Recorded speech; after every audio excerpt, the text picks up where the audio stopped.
let's get on with this conversation. What's the market here in Nigeria think about today's U.S. presidential election? Chukwuma Anyanwu on Skype from downtown Lagos towards his head of research at GTI Securities. Good morning, Chukwuma. Sorry for keeping you on the line for so long. Good morning, both. Yes, thank you. So what's the market? What's the word across the stock market community in the last couple of days and weeks about what the market would want as far as these two candidates are concerned, two leading candidates, Democrats and the Republicans, are concerned for today? Well, Bosin, what Hillary Clinton brings to the table is consistency. You would see a continuation of the Democrats' agenda, and that will mean that there will be a more accommodative foreign policy, trade arrangements will still be in place, and there is there won't be any surprise about how the U.S. will relate with, for instance, the Hispanic community and the blacks. That inconsistency or that surprise will not come in. So the consistency is what Hillary brings to the table. On the other hand, Donald Trump is the outsider. He's the one pushing for radical reforms. He wants to change the immigration policy of the country. His foreign policy relationship with a lot of other countries are things that he wants to critically review and all that. So yeah, a lot of people, just like in downtown, are being very objective and are looking at the pros and the cons of each of the respective candidates, and I think from what you see from even the U.S. market, you will note that once there is any negative news from the Hillary camp, you tend to see a depression in the market. For instance, the FBI's report that they wanted to reopen the investigation on the Hillary emails put some pressure on the U.S. markets, and so it clearly shows you that a lot of people are more leaning towards more to the Democrats and Hillary Clinton winning. So I think that's the sentiment that prevails, and that's likely not necessarily because of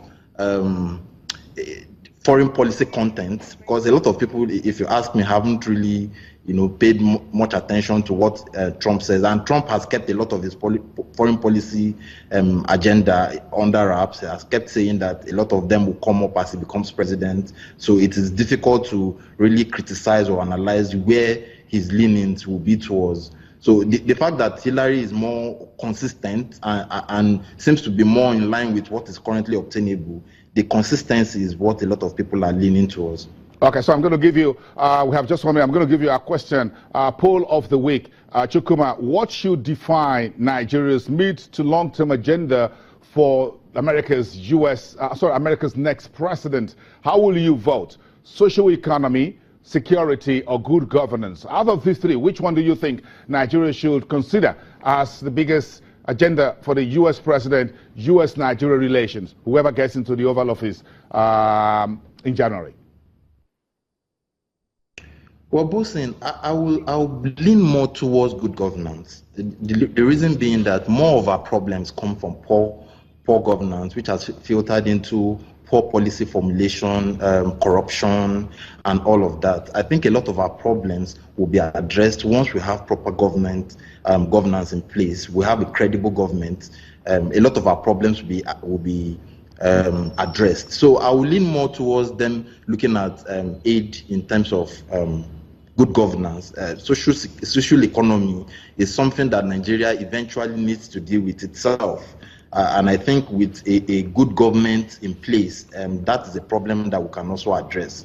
So for me, it's more of good governance. Chukwuma Anyanwu, thank you very much. You are our first voter today on the show. Thank you, Chukwuma Anyanwu, head of research at GTI Securities, downtown Lagos. Okay, the next 1 hour will be very interesting. We're bringing next on the program Opeyemi Oguntade, who is a senior investment officer from Financial Derivatives, to talk us through U.S.-Nigeria oil relations as Americans go to the poll today. And after that, we'll go back to one contentious story that you shouldn't miss: the Unified Code for Corporate Governance. Why is the Financial Reporting Council pushing for this? We'll talk to one man who's been part of the market for decades. Sonny Nwosu, who is the founder and outgoing president of Independent Shareholders Association, is live here in the studios from 10:30 to discuss the unified code for corporate governance in the Nigerian market. He is also exiting the ISEN by December. This is One Chance interview you wouldn't want to miss. We'll be back in 2.